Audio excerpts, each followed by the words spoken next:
Well, so there we go. So that was the one that you missed on the recording, but that's called the Spruce Fly. So those who showed up, we know you wanted to keep it secret, so that's yeah. Oh well. Oh, well. No, it's been one of those days. Getting moving today. So Florin, you're the next guy. I'm next. Okay, so I'm gonna have to tie the non-secret version, seeing as you're recording this. There you go.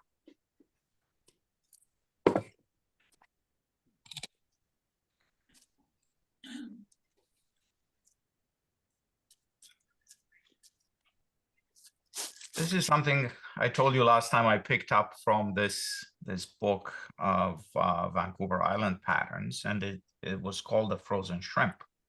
Now, I got immediately confused as to the size of the hook because it specified a size 1 hook. And the only size 1 hook that I had in my box was something like this, huge. So, 2 inches of hook, enormous for, this is supposed to be, again, a cutthroat pattern. So, I tied a few and I'm like, no, this can't possibly be. I'm going to try to use them for something else rather than cutthroat, I think. C-run. Yeah. Sorry? C-run cuts. Yes. C-runs, yeah.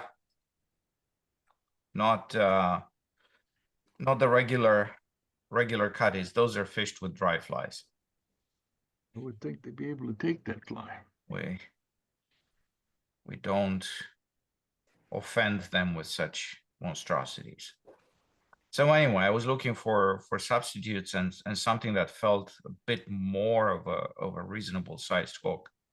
So I landed on this. I had some of these mustads, the long shank variety, this guy's. And this is a size 6 hook, which to me looked more like an appropriate size, perhaps. And then, of course, there's the other alternative. I'm still unsure as to what is the right size of hook for this. I've tried different things. I have these Arex streamer hooks, which are also supposed to be saltwater. And these are size 8 and 10. And they give, they're a little shorter shank than this. So they're somewhat comparable. Anyway, so you have the original recipe as it went out with the posting. But because I did not have any of the original materials, I just started substituting it right away. So it's going to be something trying to follow the original ideas, but not everything in there. The first thing is, okay, first modification here, you'll notice I put these beads simply because the finished fly looks much cooler with the red bead up front. And I just thought, hey, this gives a bit of a hot spot, and hot spots are usually a good idea, so I left it on.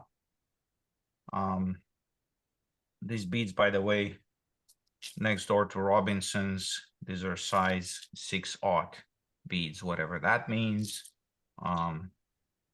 15 lifetime supply. I'll be a fly tyer in my next lifetime too, so I'm well set. Okay, the thread is hot pink. And this one is 70 denier. Danville is pretty nice thread. The usual thing, run it to the point above where you crush the barb of the hook. And now for the tail, the recipe specifies 4 curls of Peacock Sword. So here I have some sword. It's not maybe the fanciest quality sword, not like what Dave was tying with. But what I do in order to handle these things, because I'm typically quite annoyed by the Herl strands going in all directions, is I take a pair of these little clippers. So these are for electronics applications. They're pretty fine pointed. And I just cut little pieces. I just count the 4 strands and go snip. Then I count another 4 strands and go snip. So I keep them with the stem. And that still wasn't quite enough to achieve the desired outcome. So I went one step further. And Wally's here. So following Wally's advice, took a cup of water, got this baby wet so that the fibers stick together nicely. There you go. And now I just measure it against the hook shank, so kind of standard tail length, which is a little bit more than the gap of the hook. So place it against the, maybe I should put it like this so it's better seen. So just measure it, position it, and then attach it. And this tends to give a more acceptable, less unruly look to the, and you have some confidence that when the fly gets wet, that's pretty much how it's going to look like. Okay. I'm going to trim now this and leave a little bit of length there because that's going to just add to the underbody. Then the next ingredient is some Flashabou in various colors. I have, the recipe specifies pearl version, but I thought I have some dyed pink. And given that this is supposed to be a pink fly, I thought, this is probably a better choice. So I'm going to try to do it with some of this stuff. Now, this is the really fine Flashabou. So at least a couple of strands are going to be needed on a fly like this. And I'm going to have to double wrap it because otherwise it's not going to cover anything. So what I'm going to do is to increase the effectiveness of this, I'm going to take the full, so I just took 2 full strands and folded them in half. So that should give me a good starting point. So I'm going to slip this over there. Okay, that's not exactly absolutely necessary for what I'm doing. I'm just going to hook it like this over the shank. Attach it well at the tail and then move the thread forward. So this is supposed to build up the rear 2/3 of the hook shank. Just go forward with the thread. I also want to cover up that pearl reasonably well so that I do have a base that's hot pink for the Flashabou. And then, because I think I may run to the end of this set of 4 strands, I'm just going to use Hackle pliers. This is pretty slippery stuff. So that's why I prefer to use the Hackle pliers. Okay, so now I have all of this in place. I can use my bobbin rest. I don't need a knot, usually just pull it over here and it's going to stay in place. Okay, I think I need to retighten. These are adjustable Hackle pliers. You have this little nut here that if you slide down, it's going to increase the tension. So now this is going to grip very, very hard, which I think is needed for these slippery strands of Flashabou. Let's see, this should work. Now I'm going to wrap forward and wrap back. That's going to cover some of the gaps that I left previously. You can see now that the curls are drying up. They're starting to stick in all directions. And then here, there's still a little bit of, you can see it, there's just a tiny little bit of thread still exposed. So I'm going to wrap around the point of the hook. This is a dangerous moment because this is when you can break one of the strands of Flashabou. They just get nicked on that hook point. Okay, so danger was averted this time. And now just go forward. And there we go. retrieve the thread and secure the Flashabou.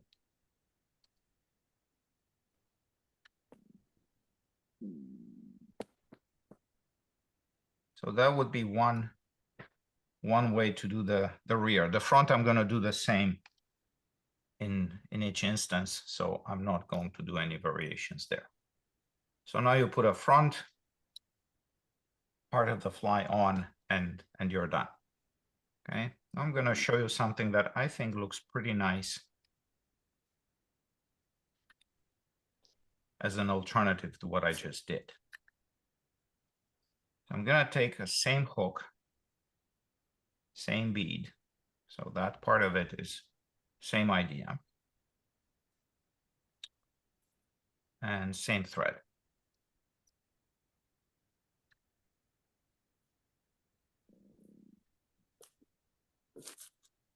The thread to the back. There. And now I'm going to use some magic material, which is a body feather from a peacock. So this has much more manageable fibers, I think. And it's very soft. It's very nice. It's a good thing to do wet flies with. I'm going to do the same thing, get the stuff wet so the fibers hold together a little bit better. And I also get to see exactly how they are curved. So see the curvature once they get wet. Okay, so I'm going to try to put them on here. Top of the hook with the curvature pointing up. Whoop.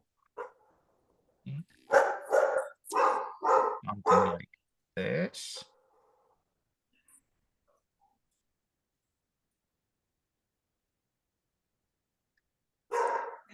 See, a bit short, so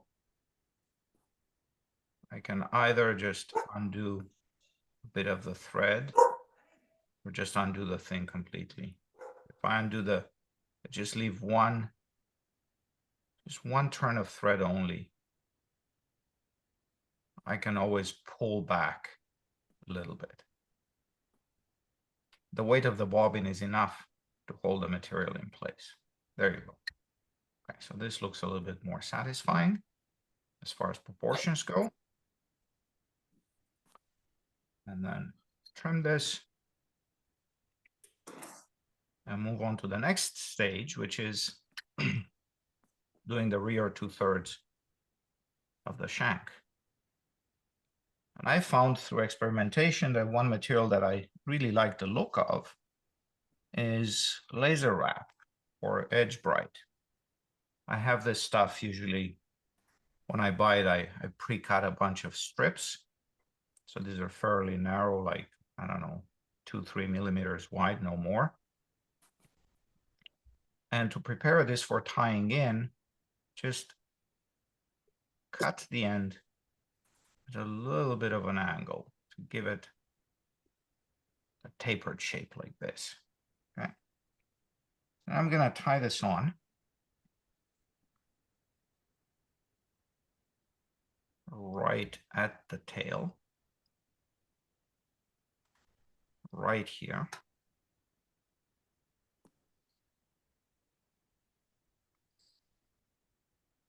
And I'm going to bring it exactly to the point where I tied in the tail. So I'm going to do what I'm going to do. This is pretty stretchy stuff. So I'm going to pull on it so I don't generate unnecessary bulk there. And then move my thread, once I've secured this properly, move my thread forward to the 2/3 point on the body. That'd be about here. Okay, I have just a little bit of peacock here left. Okay, so bring the bobbin rest back into action right here. And the hackle pliers grab this thing by the end. This is gonna grab very well, so I can I can pull really hard. I like these. Some people like their different schools of thought. Some people like their laser wrap laid on pretty thick, in which case you also have to cut the strips a little bit wider. Florin, how did you get it so even? Your strip. Okay, I use a metal ruler, an X-Acto knife, and one of those cutting mats. So a proper cutting mat, a sharp blade, you know, you can buy those X-Acto blades in bulk. And that seems to have worked. And apply even pressure, and don't try to cut longer. So what I do is I take a piece of edge bright like this, and I only cut across. I don't attempt to cut longer pieces.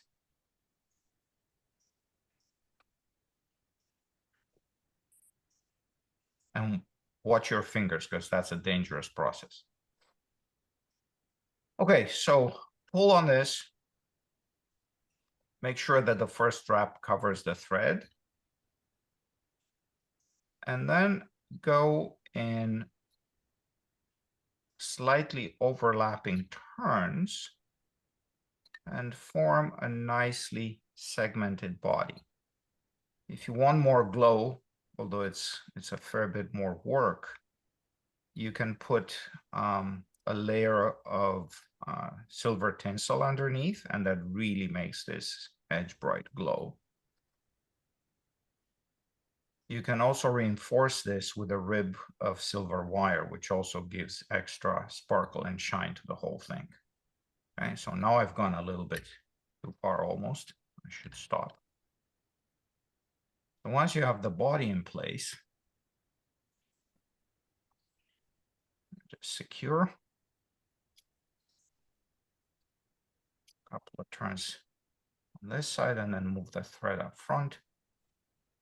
And then pull a little bit on this before you cut, but not too much, because if you pull too much, then you just pull it from under the threads, and then when you cut, it's going to unravel on you, and that's never a pleasant experience. Okay, so now to finish the fly, I take some of this polar chenille in pink.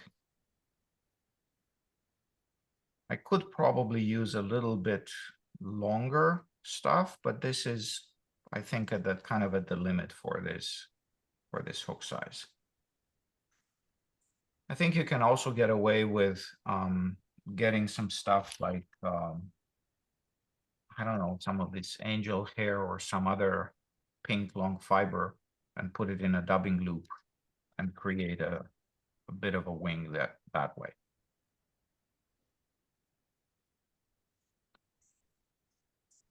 We'll secure this well, so I just put in a fairly generous piece of the core down, so it goes all the way to the back of the bead.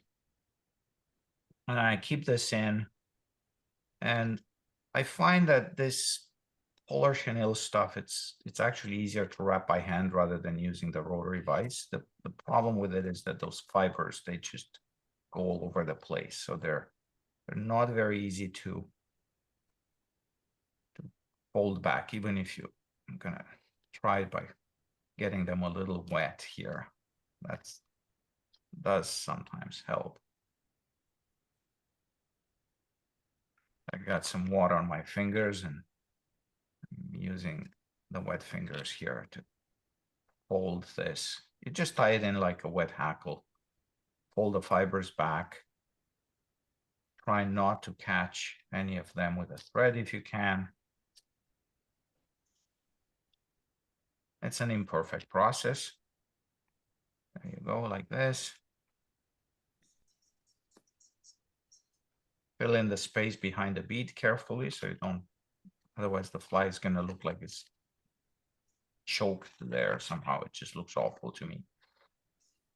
But here, a bit more tension helps.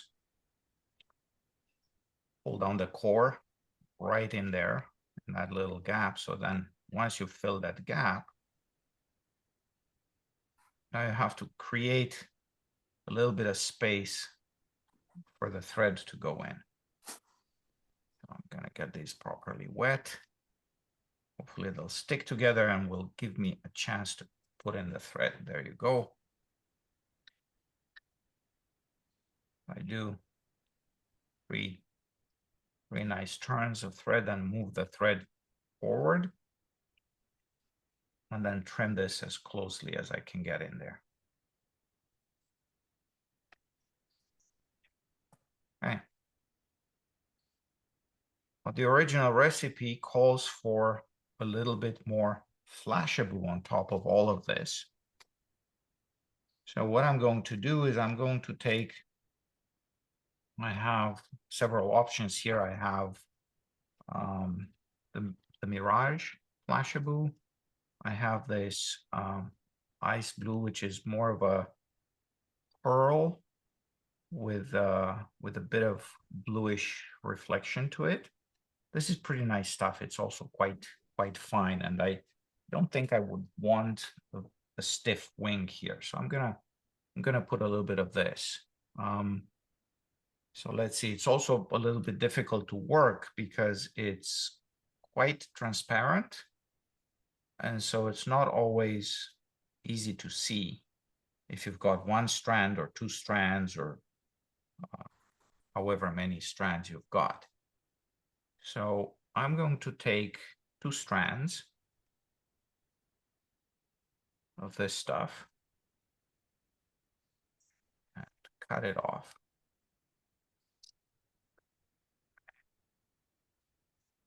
It also has a bit of a tendency to curl. And that's not very nice. So I'm going to fold this. If I fold it in 2, I get 4 strands.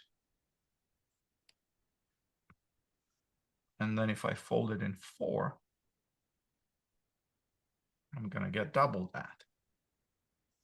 So let's try with this folded in 4. It's fairly fine, like I said. Not the easiest thing to maneuver here.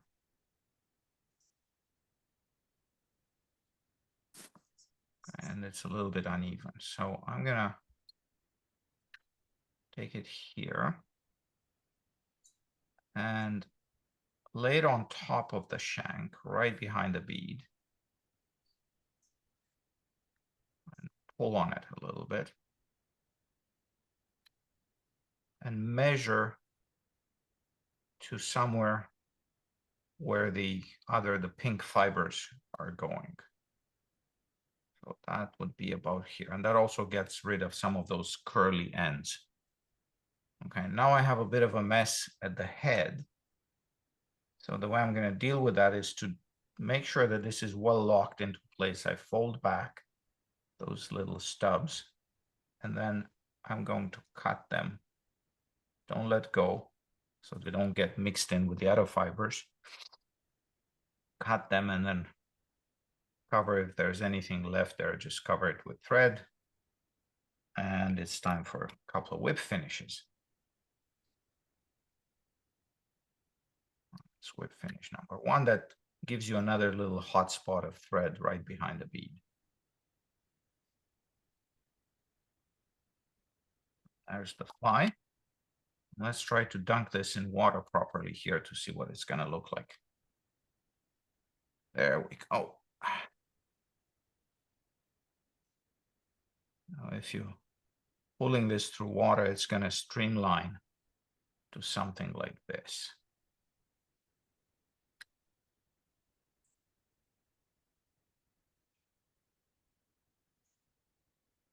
That's probably the version that I like. I like the most, and it's quite a deviation from the original. Now it's called a frozen shrimp. Now I have no idea how big this shrimp that the cuts would be feeding on really are. So I'm just kind of guessing on the sizes. But as a general kind of searching pattern or a pink pattern to fish elsewhere, this looks fishy to me. So that's it. You can tell me more about how to improve this or how to tie it differently or what it is really supposed to be.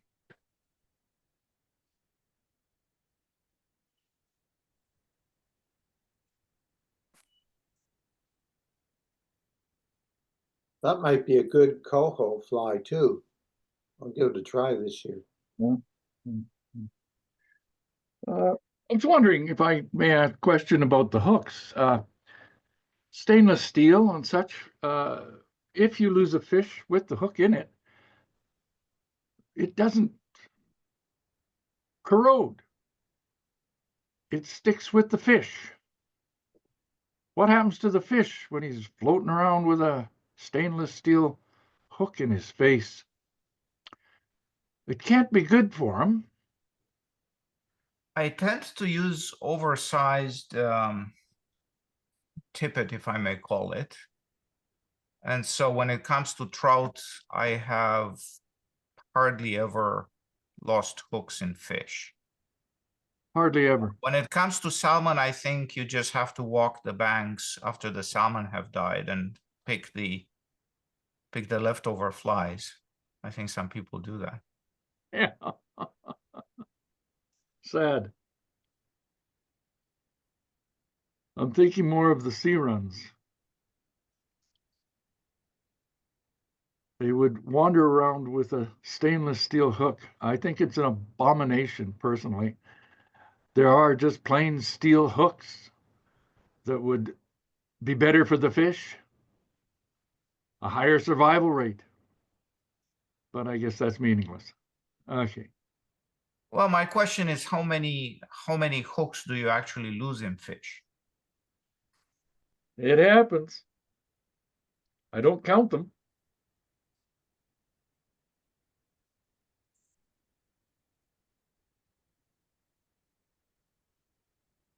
Dave, your mic is off. Yeah. Around, you know, those of us in Victoria and area on the coast here, we tend to fish saltwater differently than we fish freshwater. So of course, when we're fishing freshwater streams and lakes, and even the ones that run into the salt, we would not be using saltwater hooks. If I'm tying clouser minnows for fishing up at Hanina, up north of Haida Gwaii, I don't mind using saltwater hooks there because the salmon that might get away are on their way up the stream to spawn. Yeah. So I'm not too worried about that. The other reason is that if you're fishing freshwater around here, you don't want to have them in your box, but you make sure you don't drop your box in salt water and get it wet. Well, you'd have to rinse them, yeah. And then you have to dry them out real quick so they don't corrode on you.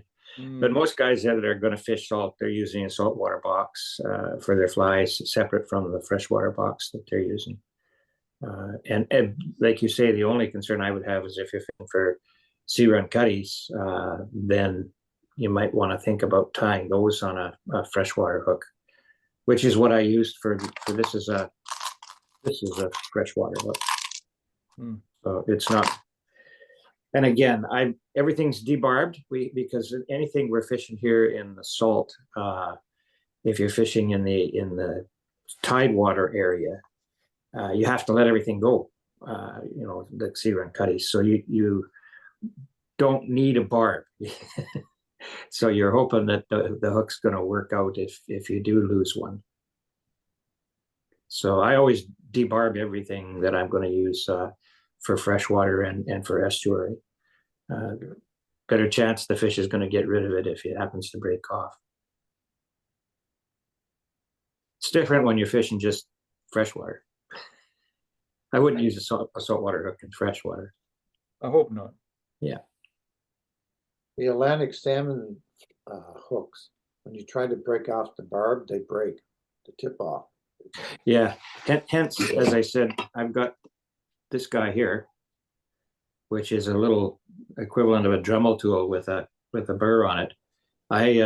if I'm going to be taking them off on one of those brittle hooks, I'm going to do this rather than use a pair of pliers, because you're right, they will break some of those. And then they rust.